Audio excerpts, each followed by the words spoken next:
Good evening, agents. I'm Daphne, your co-host for Behind the Scanner. Welcome to episode number 20 of our weekly Thursday night broadcast. Today's date is September 11th, 2014, and I'm also proud to welcome our second co-host for tonight, Jorge Pedrero, also known as Agent Triskel. Hello, guys. Well, I'm so pleased that this is our 20th episode, and I'm so glad to be here with you. Please remember that if you can't watch the show live, or if you watch half of it or something like that, well, you can go to our channel tomorrow, and it would be all over there. Also, our previous episodes. Our channel is youtube.com behind the scanner. youtube.com/behind the scanner. And our third co-host for tonight is somebody you already know so much that I don't even have to introduce, but he's Agent Red Sox Cup. Please welcome Andrew Krug back to the show. I don't know where he's coming from, but well, I just sleep here. There's no coming back. Yeah. Okay. Episode 20. One more, and I think we can legally drink on Hangouts now. That'll be cool. Oh yeah. And just in time for our special guest, in fact, because we got a special guest next week. Should we tell people, or should we keep it secret? Maybe at the end of the broadcast. He's going to give us our majority on the show. Possibly. It's somebody that everybody knows and will want to get their questions in. So, all right. With that, we also have a Google form that you can submit recommendations for guests to. If you know somebody that you think might be interesting, or maybe they're not, but you just want to see them on camera anyway, fill out the form. It's bit.ly, that's bit.ly, bit.ly/BTS_guest. Again, bit.ly/BTS_guest. And I feel like this is a little bit of deja vu because I'm really excited to announce our first guest, who comes from the state where the first soda in the U.S. was made. We forgive him for being a Yooper, though from the Upper Peninsula of Michigan. Please welcome Brian Geniesse. Oh, and also, before we begin, remember that we've enabled the Q&A tool for this Hangout. So please submit any questions that you have for Brian by typing @Brian in your submission. So Brian, welcome. Welcome back. Thank you. Yes, we can see and hear you this time. Yes. Hope everything stays live this time.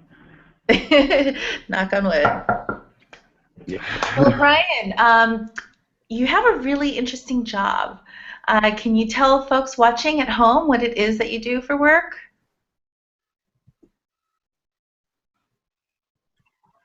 Oh no! No! It's the curse of Geniesse. He strikes twice. Oh my God! Unbelievable. Last time, exactly the same. For the record, that was.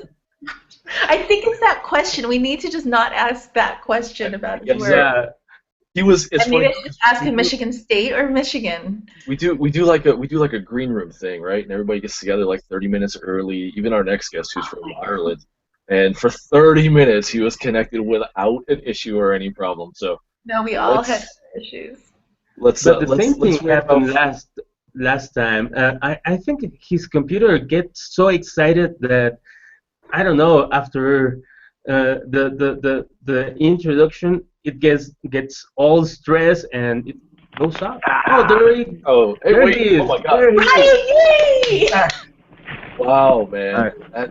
I'm sorry. I'm gonna keep this thing in my hands because when I let go of it, it stops working. Yeah, don't do anything different now. That was the ultimate punk, and I hate you for that. Woo! Yikes. So where were we? All right. Question number 1. Let's third time's a charm, right? We'll get it. Go ahead now. Where do you work? But basically, it was about your interesting job. Can you give us some details? What's the scoop? Well, if you're talking about the business I'm trying to have the way for regulations to fall, it involves using a drone to inspect things. But I live near an airport, so there's restrictions on this type of stuff. Aside from that, I work at an electronics store, which I can't really name due to privacy, I guess. but you know, people have been to this place to buy parts, electronic parts. So you guys can pretty much guess which place that is. Does it sound like Patio Whack? Patio? Yeah, okay. All right. Indeed. We won't go any further. So drones. Yes, it's a high interest I've developed over the last couple of years. I finally got my hands on one, and I'm modding the thing like crazy. I want night vision on this thing. Actually, so speaking of night vision and drones and all that, I think it's safe to say, after having talked to you for a while, that you have a love affair with technology. So, how did your passion for tech begin? Were you like a little kid and just got your hands on like an Apple IIe or something, or how did you get into technology? I think my first computer I ever did bad things to accidentally was the Aquarius, which is real old school. Not many people know what that is. It basically was magnetic tape driven, fed into some type of processing system. I'm not sure what it had in there, but my mom got real mad at me, so I messed it up. I made it do stuff she didn't think was possible. I didn't try to do it, but that happens. Did it look like that thing on my screen? I don't even know if you can see that. Oh yeah. That's it. Yeah. Bring it back memories. Yeah, that stuff is, I guess, still sought after. I'm wondering if my mom still has it. Well, Brian, when you look into your crystal ball, what technology do you see that isn't developed yet, making its way to customers in the next 10 or 20 years? I would have to say, out of all the cool that seem to be possible in that time frame, I would have to say something on the lines of replication and, you know, low energy cost. You're talking like the Star Trek like replicator? Yeah. That would be interesting. Something like that. It will. 3D printing pretty much covering some of that ground, so hoping to see better. Very interesting. Now, how has Ingress made you look at technology differently? And has it changed your expectations of what a user experience should be for games? I'd have to say it's since my love and acquiring fashion of getting technology, enhancing it to fit my Ingress modes that I have. So, like having spare battery packs, something to hold that in, especially if you got to run. And we've all probably been at those points, guns, trying to hang on to everything to stop something from happening. Have you used your drones while playing Ingress?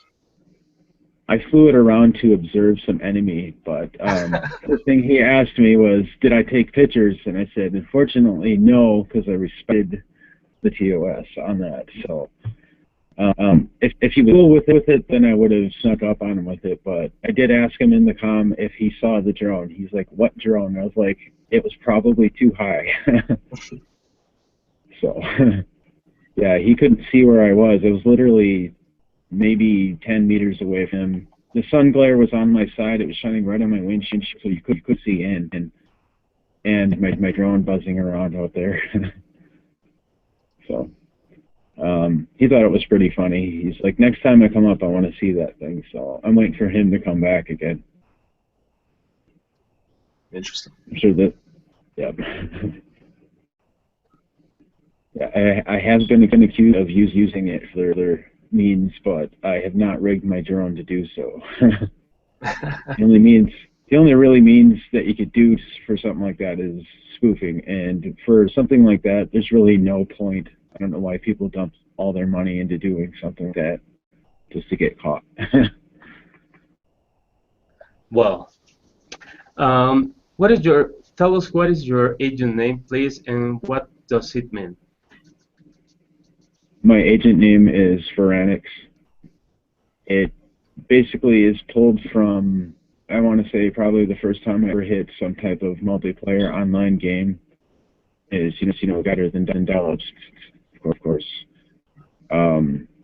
It basically, I think the first game I played, it had some kind of blue dragon in it, and you could have it as a pet, and I named it that, and then I started using that name ever since. So I basically see it as just a large blue dragon protecting the area, solely on the lines of we don't have many enemies, and when we do, they usually get bored, lose motivation, or just move away. So we're pretty heavily blue dominated here. So a lot of times it looks like a pterodactyl field or something like a dragon, and usually kind of fits. Dragon, blue dragon. So if it was a green dragon, would you have joined the Enlightened? Well, if the fiction involved with it wasn't the way it is, I probably would have. But I'm going only on the storyline itself for the fact choice, and plus my natural spirit seems to be resistant. So interesting. Wow. So I know that your girlfriend actually plays. Actually, a lot of people in your house that your family play the game. So I'm guessing maybe they all have a resistance spirit, but you guys did something pretty cool together to reach level 8. Can you explain to those watching what it was and what the significance was for you? Well, we deliberately waited to turn level 8 together, and by a weird coincidence, we were at a park where we had first ever technically took a date to. Many years before that point, basically, we were one resonator apart. So it was like as soon as we got that all done with, I let her go first, and I followed one resonator away from her in AP. And then we both realized that we were at a park where we first kind of took a walk together. First time ever, I'd say in the year 2000 probably. Wow, that's pretty cool. Wow, that is pretty cool. What has been like to share the experience of Ingress with those closest to you? It's been pretty cool. The first couple of months I was by myself. I got my girlfriend involved after that, and eventually I had a cousin who got interested, and another cousin got interested. And then it ended up getting to the point where they really didn't care if kids were playing, and my kids the whole time were showing interest. It was first with our 14-year-old because she had her own phone.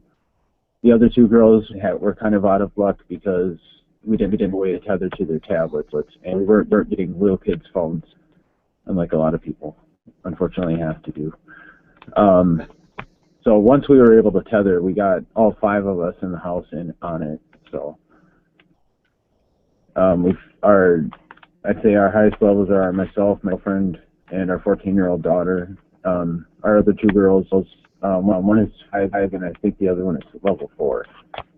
But when kids are sassy, they get their devices taken away from them, so they're way behind.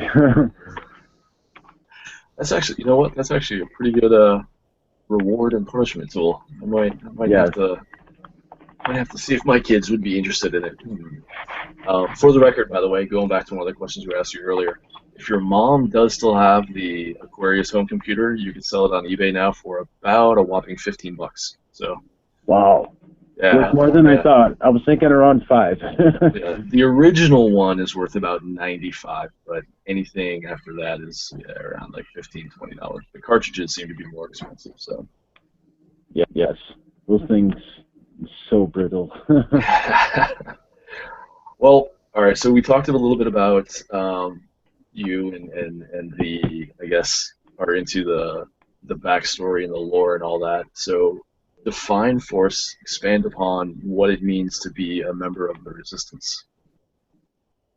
To be a resistance is to protect the people around me, even those who, in our opinion, unfortunately for you Greens, are brainwashed. So, to protect them all because they're unaware. Try to make people aware of this, and I ended up recruiting a bunch of people where I worked. That was pretty cool. All right, well, we have some viewer-submitted questions. You mind if we pick from a couple of them? Sure. All right, first one comes from Nick Moore. Hi, Nick. He wants to know, what is the furthest you've traveled for Ingress, and what's your favorite badge? I'd have to say my favorite badge probably would be the Seer badge, but yeah, not hanging out much for that. I'd have to say it'd definitely be my Guardian badge. I got it from one of 6 portals that were left alone for a very long time. Is it still up? No, it got eventually destroyed by my nemesis's sister and himself. So multiple, Nemesi, I guess. Yeah. But as far as distance, I'd have to say it would be the time we were trying to battle it out at Lake Geneva. Had driven through a blizzard to get there from our direction. It was literally just a 120-mile stretch was just blizzard, and we were just trying to just get down there as soon as possible. I had my phone semi-brick itself right before we left, so I had to stay up all night trying to fix it, which I got the help from a well-respected medicine player. Was losing sleep, and so was I, so I thank him for helping me. Thanks, Nick Nelson.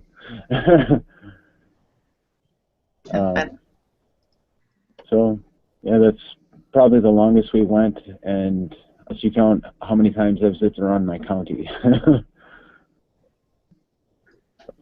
All right, then I won't bother asking about your UPV.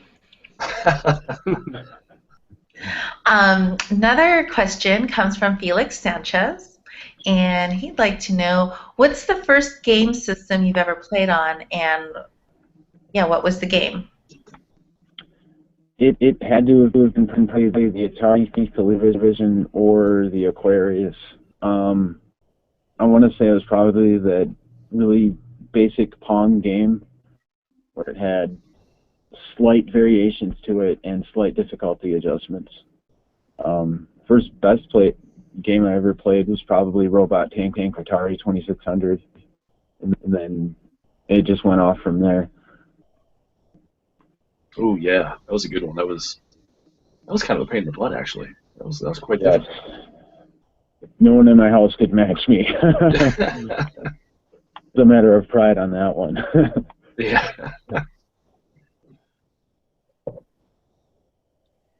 Well, I have a mess here on the outline, but have you participated in any anomalies? On the side, a lot. Nothing most recent. Besides Lake Geneva.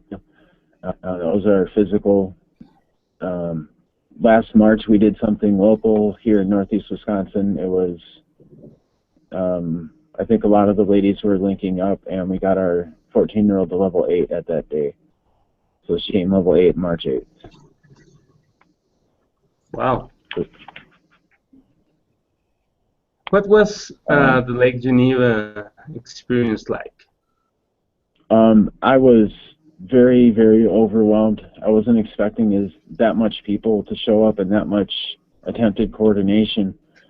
Met a lot of really cool people there, and a lot of them were get me, but we were there amongst the many Ubers and Lower Michiganers, so you can actually catch a slight glimpse of myself and my girlfriend in Ingress report number 1. Like a half That's second. cool. Wow. You've been playing since the early days, huh? Yeah, I actually started on my brother's birthday in 2012, which was December 3rd. And I immediately called him that night to tell him about it, and he had to inform me his phone wasn't good enough, so I was like, just get a good phone. He lived in Rochester, New York at the time, so I was trying to get some connection happening there for the lakes, like everybody else does around here. Okay, well, one of the questions that we do like to ask here on the show is there anything that you learned from Ingress that you didn't know about yourself already?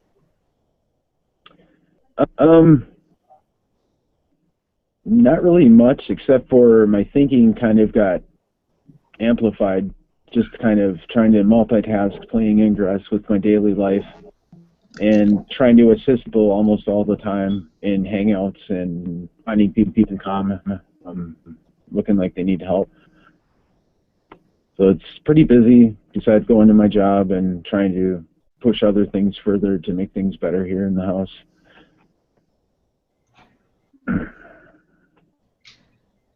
Okay, well, I have a tricky question. Packers or Lions?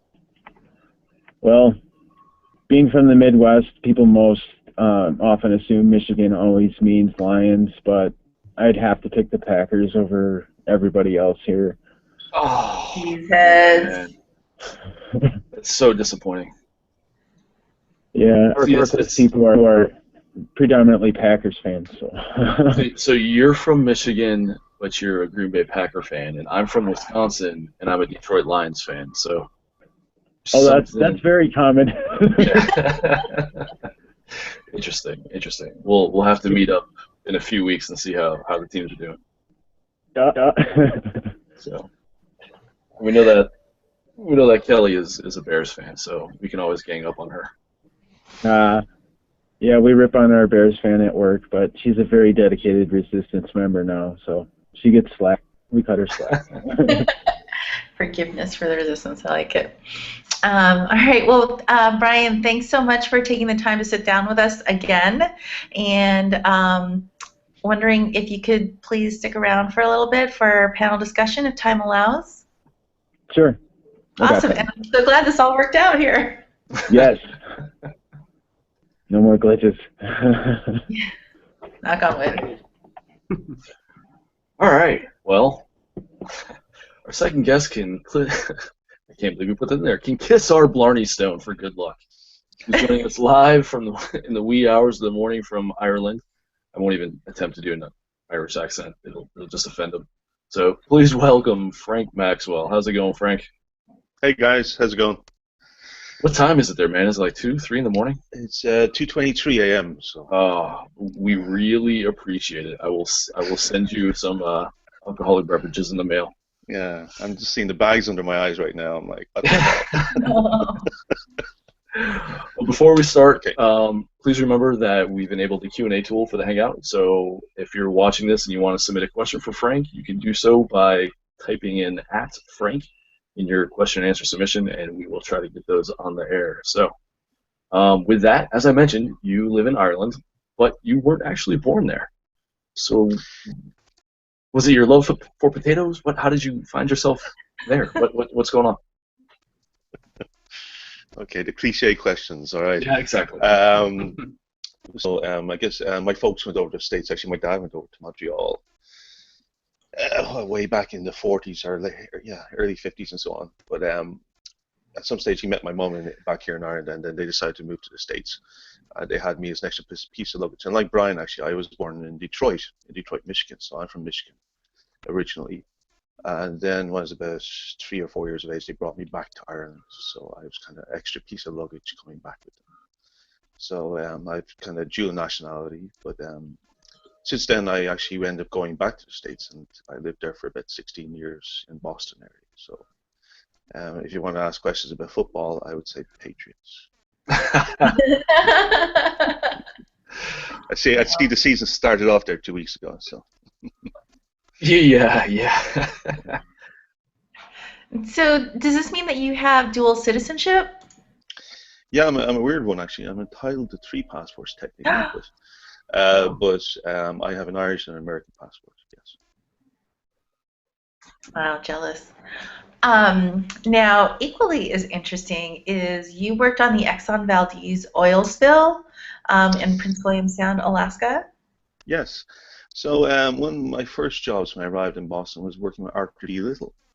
So they were out by Alloway Fed there, and they're probably, at that time, they're the oldest consultancy in the United States at that time. They were exceeding 100 years.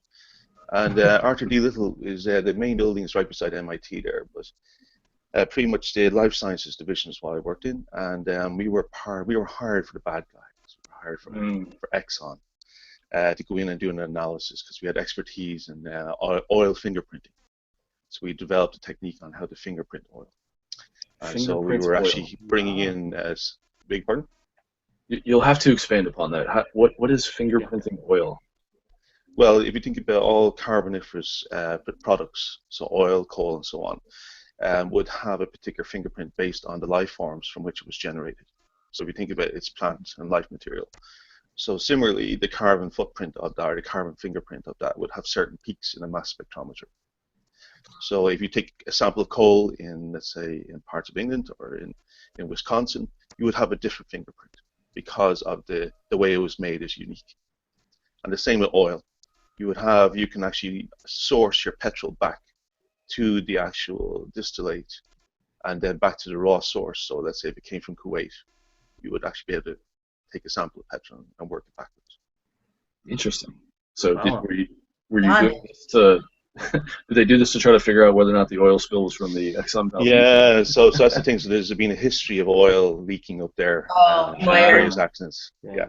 So the unfortunate thing was, if you think about it, in that case, I think the original, after a long legal battle, the original allocation was about $5 billion to the plaintiffs, and I think they whittled them down to about 500 million or something at the end. So God love them, the people up there.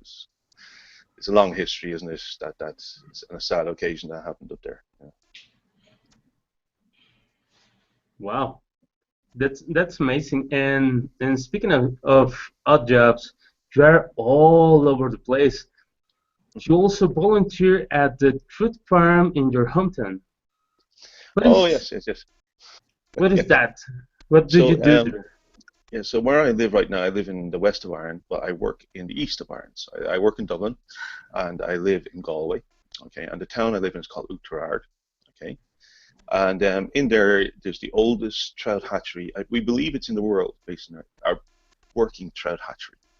It was established in 1852, and actually in about 2 weeks' time, we start harvesting the trout from the river.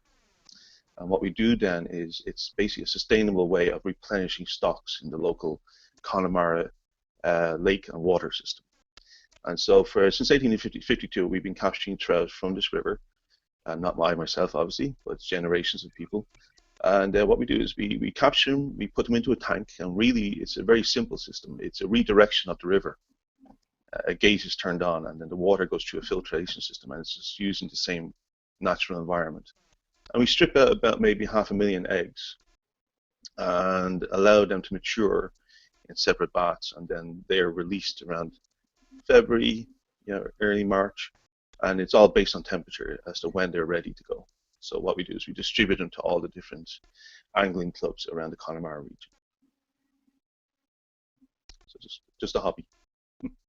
Just a hobby, right? Yeah, it's all voluntary. Yeah, it's sustained.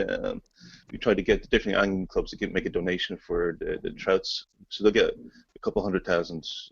They'll get maybe 50,000 fry per club or something like that, and we'll charge a nominal fee of 20-25 euro or something like that per tray. So are you just a natural environmentalist, just by your personality? How? I think everyone's always watched the wildlife programs. For us over here on our side, it would be David Attenborough would be the big guy, and so a young man that always had an influence. Today now, I still actually I was just learning Raspberry Pi there a while back, so I managed to build oxygen meters and I have them floating in Loch Corrib right now to give me. So they give me temperature and clarity measurements. So, and I just like applying technology to something real. That's pretty cool, I have to say. Very innovative as well. Doing it on your own. I'm not even a coder. I'm like, I take something else and I reverse engineer it and try and make it work. Yeah.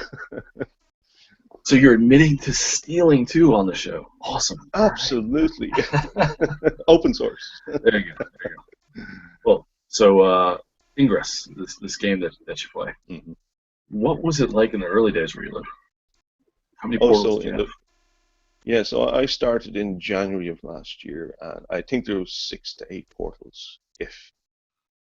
And so the west of Ireland is very rural, and so your typical portal is a graveyard, or a headstone, or it's a lot of interesting memorials from a long time back. But they were very sparse, and so literally, if you remember before caps or before cubes and all that, we were driving around to get XM,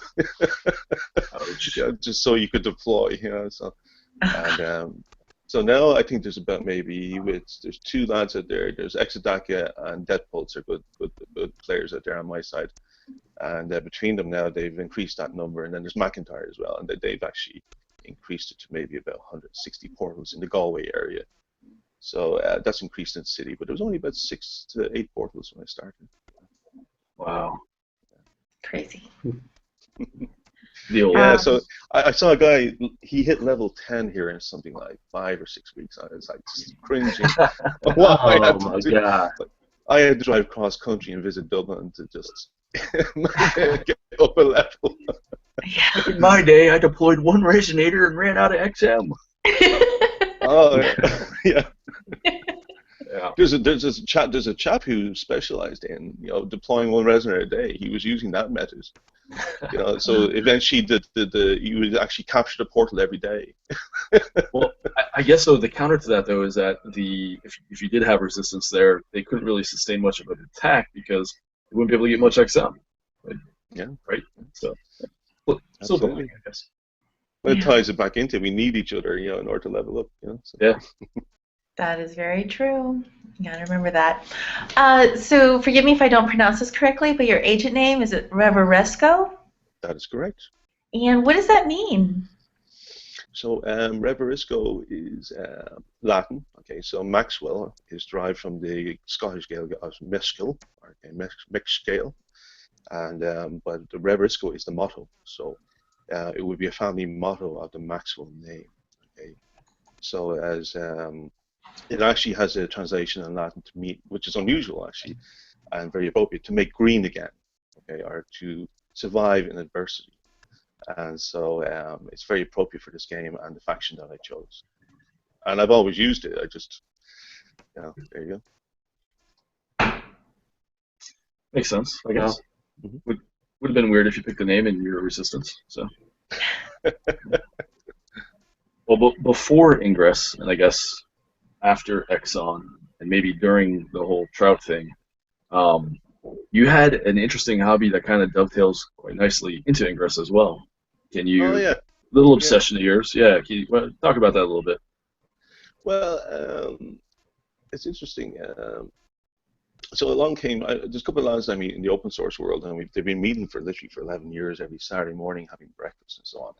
And I joined that group, and then one of the lads happened to work with Google and said, "Hey, Frank, have you heard of Ingress?" So I got an invite, and when they came in, I just asked him 2 questions. Who's the underdog? And he told me that the underdog in Dublin at that time was the Enlightened. I said, fine, that's who I went for.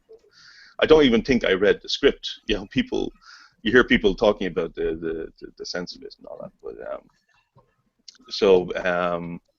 going back to your question, sorry, what was the question again? Sorry, The question was, that's okay. The question is, you had a very unhealthy obsession that is yes. Or sort of prepped you for Ingress play. Yeah. So back then, with those group of geeks, we call ourselves the Breakfast Club. They'd introduced me to OpenStreetMap, and so I was using Vespaccio for I would actually cycle a lot, and I was going around making OpenStreetMap corrections, and I still actually do. So it's funny, actually, alongside my Ingress app, I have Vespaccio running. If I come to a coffee shop or a junction, I'll make the appropriate edits and then move on and hack my portal. So you knew all the back roads before Ingress. Ingress didn't teach you. Yeah, absolutely. For the west of Ireland, it's hazardous. You have to be careful enough, but it's a beautiful place to cycle. Yeah. You're right in the mountains of the west of Ireland. So.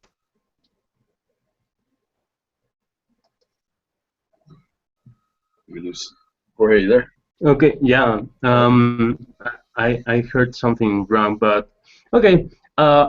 Me being a resistant member, I would like to know what is the cross-faction relationship like in your area? Well, it's a competition, isn't it? It's a sport, so you're going to have tensions and all that, and you're meant to, okay, because you need to have that competitive edge as well. But on the whole, I think it has swings and roundabouts. There are moments we managed to scuttle a plan there against the Blues there last weekend, and so obviously we're not in their good books, and there was a few G+ comments going back and forth. So, but on the whole, actually, the interesting thing, I was listening to one of your other interviews, and one chap said it very well that we all have the same interests. It's actually, if you come down to it, we're just people with families and jobs and all that, and we just happen to enjoy this game. But I think actually the most important part of it is the social community element of it. So I'm a member of the Lumen League, which is our community group, our brand, if you want to call it. We put a wee bit of thought into that. We have our own logo and so on that's built on the Niantic template. And so within that, we also have our Tuesday hack, so the first Tuesday month, and pretty much both communities know this, and we've had everyone there, and it's pretty much open to anyone. So in Dublin, if you're ever in Dublin, to any player, first Tuesday of the month, come on in, have a few pints. We talk about English, but we don't talk about it all the time. It's just a bit of skit, and last time we had about nearly 40 players show up, and it was just a really good night with a skit. So on the cross-faction side, one gentleman there is a Donna85, I think he is, and he's trying to get us to do paintballing and so on. And at an anomaly, there was an anomaly there. We made a point that there was difficulty getting badges. We were not the primary site in the first one we were involved in. So we decided just to collect every name, both green and blue, that participated, because it wouldn't have happened with both teams, and make sure that everyone got a badge. So I think things like that they work, and they help for the long-term relationship. Yeah, that's nice. All right. So we do have a viewer-submitted question, if you don't mind us asking. Donald Thomas wants to know, what's your longest or most memorable link? Oh, I know exactly that. It's 1,422 kilometers, I think, exactly around that. It was a link from Waterville, Kerry to Portugal, to the coast of Portugal. And it required 2 other players, and we had the viruses, and then sit down, have a pint, wait an hour, and then we deployed. So it was without a very rare link on, okay? And we did do a collaboration there where we linked to, was it the Azores and Iceland? No, I didn't perform the link because I had too many keys and the damn thing fell over. So I couldn't make a link. So that was 2,280 kilometers. And that was from the other end of the coastline up in Mayo. So. Wow. I'd love to do something that... Yeah, living on the Atlantic, there's lots of potential. Yeah, I'm a little inland. Oh, they know too. All right, so I have a question actually. Mm-hmm. So Guinness, Harp, or Murphy's? Oh, Guinness. Pint of stout is your only good man. answer. Sorry, the proper quote is a pint of plain is your only man. I can't remember the poet, God love me, but he was the famous Dubliner. All right. All right. So while we're on that vein, Jameson or Bushmill? Oh, Bushmills. All right. How does American whiskey or bourbon, I guess, Oh, bourbon. to you compare to Irish or Scotch whiskey? It's a different taste. It's a different distillate, isn't it? The process is quite distinct, and even each individual whiskey. I happen to like a lot of whiskeys. Quite a few that I particularly favour. One I particularly favour is Redbreast, actually, which is from the Jameson distillery, which is interesting. But bourbon, a friend of mine is from New Orleans, and he lives in Boston, and he introduced me to bourbon. And yeah, there's some really nice bourbons out there. I think it's just depending on the process and your mixture. But if you think about it, what you call moonshine, if you think about it, originally came from poaching, which is our illegal distillate here. But if you think about it, historically, it was the hillbillies that make the moonshine, but the hillbillies were traditionally from Irish immigrants, and they brought the recipe. But you had different materials, so obviously you use different foods. We had potato, and I think your moonshine is typically made from, I can't remember. I think it's corn whiskey. Corn, yes, it'll be a more native product. Yeah. But if you actually look at the worm and the still and all that, it's actually a very similar setup. There's a couple of guys I know who make it. Is that not? I thought that's absolutely. I thought potato whiskey was just vodka. Is that not right? No. Well, you'll clean your car engine. Nice. If you're a mechanic, it'll clean the oil from under your nails. So. Well, speaking of Dublin and Ireland and all that, wasn't there a mission that actually, I think I saw it on the Ingress report today? Yes. That covered Dublin? Were you part of that? Yeah. Actually, I just got the posting there, so it was I can't remember, it was about 20 minutes or 2/3 of the way into it.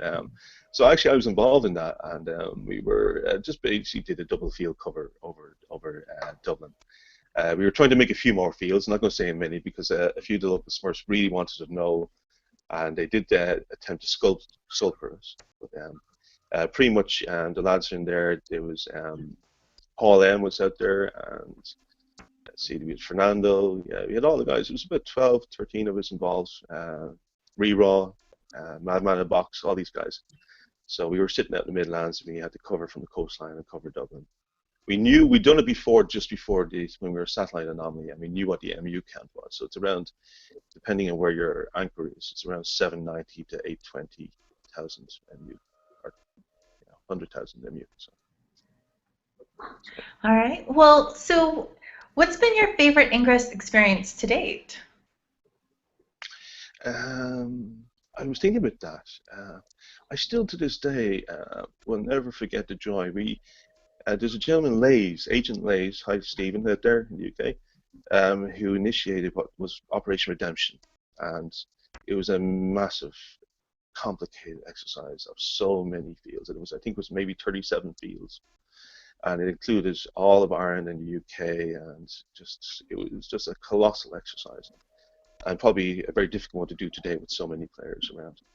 And that involved being in the west of Ireland with two of my colleagues there.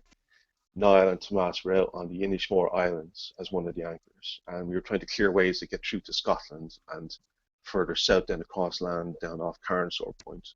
So we were transecting the entire Ireland and the UK as well.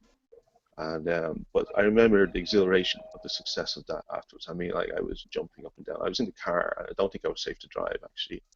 It was just that quite euphoria. That's something that you knew was a high risk. And I think there was 130, 140 players involved in it. And just a collaboration, a camaraderie. Oh my God. I keep pushing Stephen to say, let's have a reunion and pick somewhere and go drinking. Because no one could have a drink together at the end of it, because we were in so many countries at the same time. Oh, right. Yeah. And that's a different thing as well, isn't it?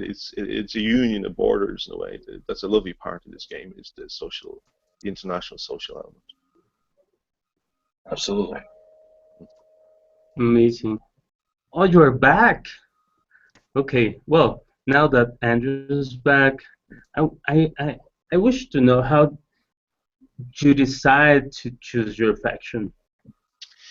I have a thing for underdogs, even in sport. If there's a sport I'm not following, and I'll sit down and watch them, I'll go for the underdog. Just give them a shout.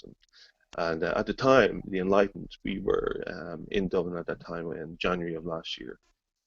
We were the underdogs substantially. And fortunately now with patience and consistency and recruitment, being methodical with that, we have flipped all of Dublin. And so we are dominantly now. I think it was a 10-2 ratio there. The other day, or 10-1 even, I think, actually. And so you know, in picking our faction, it was literally I asked one of the guys, I says, "Who's the underdog?" He told me the Enlightened. I picked it. So it's interesting. Like I don't even think I read the script. So I hear these people talking about what it's about and what Enlightened stands for. I actually never read. I just scrolled through it and accepted. You know, I'd made up my mind. It was to say it's like flipping a coin. You know. Oh, so bad for their resistance. I think it stands for victory and strength over weak people. I think. Bring Brian to this. You guys are doing good on the shards, though, aren't you?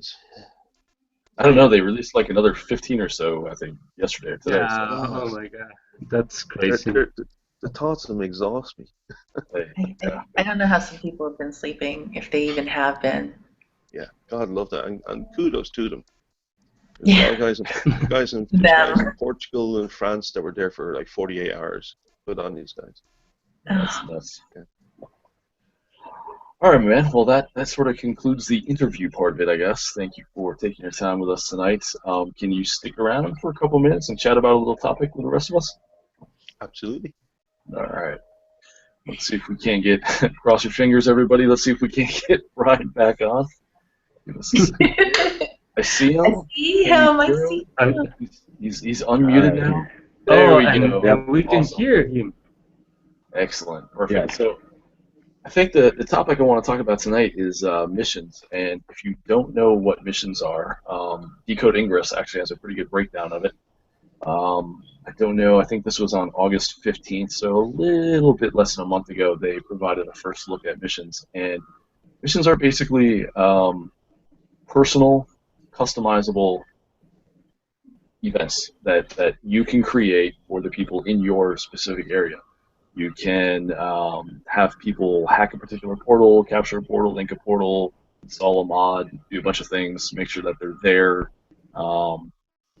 There's goals. I'm not sure if there's going to be like custom badges or anything, although that'd be pretty cool. But yeah, so it gives you your own sort of little personal local anomaly. What do you guys think about that? Let's go to Frank first, I guess. I think it's it's another way of motivating it. It's funny, it's interesting. I think that happens naturally, having local games and local competitions. I see Finland. I think they I wrote a bunch of rules on how to have a cross-faction in-city game. I've heard the same happening for example, in Russia as well, that they actually have rules of engagement in a city, in a certain quadrat of the city. So this is good that they're building what's already been done out there and taking it into the game. Hopefully they can allow maybe add something like people to add custom badges that they design themselves. That would be good. So you can actually have a badge system maybe with it, but you have to see what they come out with, don't you? You know, actually, looking further, rereading this, it looks like there's it kind of does look like there's either a custom badge or at least a mission logo that you can upload. So, yeah, pretty interesting. We have the diaper badge. Oh my God! Yeah, we do. Okay. What's the diaper badge? We've had the poop cupcake. We've talked about that on one of the other episodes. Yeah, there's diaper badges. We have the milk run badge, the guys who do the run for the milk run. There's the ninja badge, the guy who sneaks out without his partner knowing. Seriously, we have them all up. They're up there somewhere on one. It's on the main English G+ group. So we have our in-house artists. So we'll be taking advantage of these missions. That's pretty cool. And actually, again, assuming the way that Decode Ingress broke this down, you do get a mission medal, and you are prompted. Did you like this mission? And you get it. So that'd be cool. Diaper medals for everybody, I guess. Nice. Oh, what's that, Jorge, that you're putting up on the screen? Oh, it's his logo. Jesse, if you can. It's our. We made this badge um, to give it as a prize or as a I don't know how to call it, but for those who made operations with layers. I don't know if Oh, I don't know if you interesting. can see. Yeah. Cool. Ah, it's a great Can you see that? design. Oh, it's very simple, but Mhm. we made it for these guys that made like 80 layers or something like that in the city. So it was very tough. Wow. Yeah, that actually happened. I think it was last night or 2 nights ago. Some guys in my neighborhood. Yeah, I woke up to it must have been like about 13 layers, and I couldn't even see anything when I opened my scanner in the morning. And yeah, that was nice to see like, right there in the city. So Brian, what do you think about missions? Do you think it's going to help your community locally? Do you think it may not have much of an effect? What are your thoughts? We can't wait. Those of local resistance that I've talked to about this, they're pretty psyched too. They'll give us more flavor because we just had our local enemy and his wife take a break, and we're hoping it's not permanent. So we have no one to fight locally right now. Hmm. I could see in our area it rejuvenating some people. Mhm. Daphne, what do you think? I mean, it's I'm at Oh, I'm at that stage right now where I think it'd be really neat because I mean I've seen so many different local customs from the places that I've traveled to that there are particular I don't want to say inside jokes, but where there are different challenges in densely packed urban areas like where I live versus more suburban areas that are just so vast where you have to actually drive 5 miles to the next portal, which actually would be a really great badge to transform a little tiny town into an actual farm. So no, I think it'd be really interesting for people to be able to do that because I mean, someone who might live in the countryside is not necessarily going to be able to get the pioneer or explorer badge. So yes, absolutely something that they can do readily. That's not necessarily that can be just a little bit more challenging, but interesting for them and realistic. Jorge, we've talked in the past about how Mexico is maybe a lot more rural than the United States, and maybe this will sort of inject a little bit of lifeblood to folks. I don't know. What are your thoughts? Do you think it would help you guys there? um, damn. I think it would be great if they lock it to certain levels, because Um, I don't know. This can be like an extension of the training of the initial training, and it could make the to the players to take a little bit longer to get to 8, but when they get to 8, they're going to be like wiser. I don't know. Uh, the problem here is that, and I think it's a global suffering, is that we have tons of level 8s that you have to teach them how to play and which are the real rules or the complete rules of the game and what is the main goal of the game or certain activities, because they reach it so quickly that they don't know. They just go all over the city, getting XMP, XMP to gain XM and level up and everything, and that's it. They don't know anything else. So if this could be locked to every time you jump to the next level, and you can get a certain certain missions that teach you certain things and make you get like into the community, so the community can help you, and so they can learn some things that you already learned. Because I don't know if this would be worthy for level 8s and up. I don't know. It depends on the missions, but I think for the new players would be amazing if they log them for every level they reach. They have to accomplish certain amount of missions so they can level up. It's like the badges for level up from 8 to 16. Well, it could be like missions to level up from 1 to 2 to 2 to from 2 to 3 and the, like that to 8. So I think that would be great. Yeah, I think there's a couple things, and you touched on something that for new players, this could give them another way to understand the game and in a way beyond the tutorials, which most people skip anyway. Let's be honest. And also things like people coming from out of town. You know, you could actually send them on a mission. Hey, check this out. Capture these 3 portals.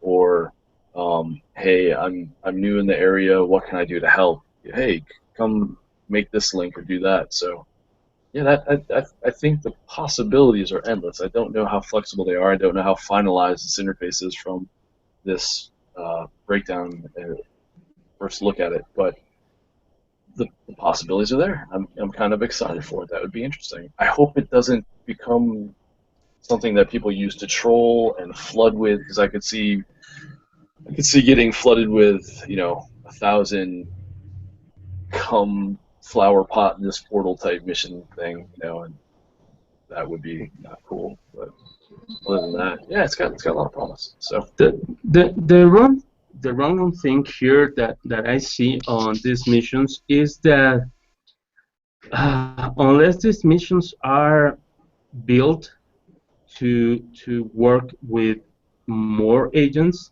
they're getting the agents to work alone, because the budgets are making that. People are running to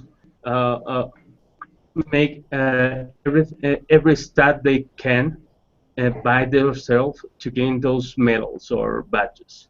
So they're making people the cool thing about Ingress is to play with a group, play with a team, play with your new friends, and gaining stats or accomplishing new missions. It's going to, well, if the mission said, well, you have to 24 hours to build a control field that is, I don't know, it has to have 50,000 mine units. Well, you will have to work with your team. But if it's anything else, maybe you can accomplish that by yourself, and then the game is splitting apart the groups.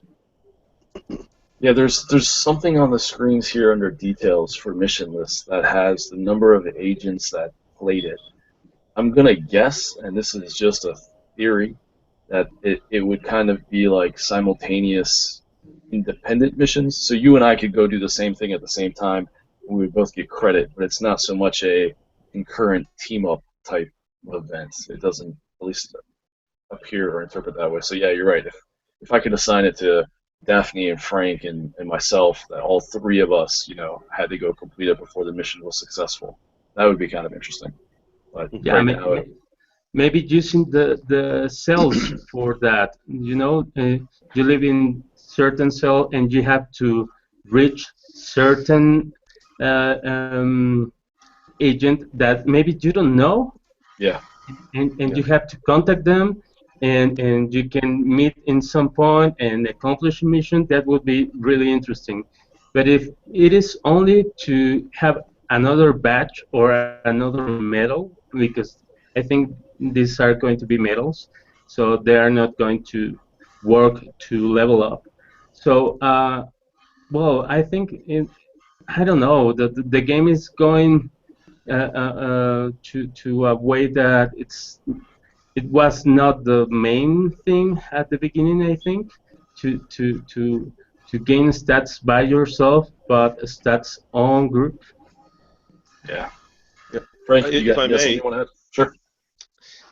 like one suggestion I was sharing with the lads there the other day was like recently there was an Agent Matthew there just jumped 2 levels and he was absolutely thrilled. But the way we did it was that literally you require collaboration to help bring that guy up to those levels, you know. And I think it'd be interesting if functionally you could tie 2 players together or 3 players together, so when someone levels up, you get credit for that you help someone else level up. And I don't know how it'd be technically, but if you could somehow tag each other through the game and say, now we're playing together on this at this phase as you're reaching a certain badge, that would actually induce collaboration. But Yeah. you know, I think people, you can't force collaboration. It either is in the culture of the community itself, and I think what you need to do if you want to get that collaboration, you need to think of other things other than Ingress. You need to line with stuff because you've got a lot of new players coming from the iPhone community that are of a different psyche and a different makeup than the original core that came into the game. We had a lot of geeks and a lot of nerds that came in and technical people. You know, that's a different mindset, and I think you have to be aware of that. We're bringing in a more proliferation of new users. That the profile would be different. So you need to layer it with different interests, I think, as well. Yeah, but if you have an artifact in your hometown, uh, it happens just yesterday here in Mexico. Well, you have to work with the people there, or you don't have to work with them. So I don't know if it's cool if the game forces you to work with certain people, but maybe it works, and I think you always can choose if you follow that mission or not. Yeah, I mean that's true with every aspect of the game. I mean, participation is really, as Frank said, it's kind of optional, right? So if the artifact landed in my hometown, in my backyard, I can choose to sort of join the hive and work towards the common goal that this one group of people has, or I can take it and run with it and send it back to Africa and say, you know, F you, in essence. And there's no rule that stipulates I can and can't do that. Just like there's no rule that stipulates I can and can't make links. The only thing that dictates what you can do in the game is the game mechanics themselves and the terms of service. So you want to make something that's compelling enough that people could, if your goal is cooperation, you know, co-op play, that will be allowed. Otherwise, yeah, it's just sort of single threads, I guess, operating concurrently as opposed to a true co-op type mode. Anyway, any last thoughts on that? Yeah, excited to see it, see what happens. Yeah, it'll definitely be interesting. All right. Well, I guess that's it. That was episode number 20. Thank you guys. Yeah, thanks so much. You're welcome. Yeah. Thank you. Now, for those of you watching, if you know someone who might be a good guest, please let us know by visiting bit.ly/BTS_guest. Again, that link is bit.ly/BTS_guest. If you missed part of the show or you can't watch the whole thing, this will be uploaded in, I don't know, 30 minutes or so to YouTube, unedited, raw. All of our screw-ups are in it. You could laugh at us. YouTube channel is youtube.com/BehindTheScanner. Again, youtube.com/BehindTheScanner. Subscribe to us, like us, thumbs us up, thumbs us down. We just want the participation there. So let us know that you enjoy the show, and we'll keep doing it. Appreciate it. Oh. Also, apparently, Jorge Pedreo is hosting a weekly Ingress show named the Ingress Happy Hour. Yeah, it's the joys of copying and pasting and reusing outlines. Kelly Colton does a weekly show called the Ingress Happy Hour on Tuesdays at 9 p.m. You can find out more information on her page or the Meridian Project's page. We will post some information about that. It's just a group of people that get together. It's kind of first come, first serve. It's limited to, I guess, 10 or 12 spots in a hangout, and we just kind of, shoot the crap and talk about Ingress related stuff or anything that's going on that day. So, Well, guys, see you next Tuesday on the happy hour, and thanks to all for tuning to on Behind the Scanner. We'll be back next Thursday night at 9 p.m. See you guys. Happy hacking. Thank you, guests. Have a great week, everyone.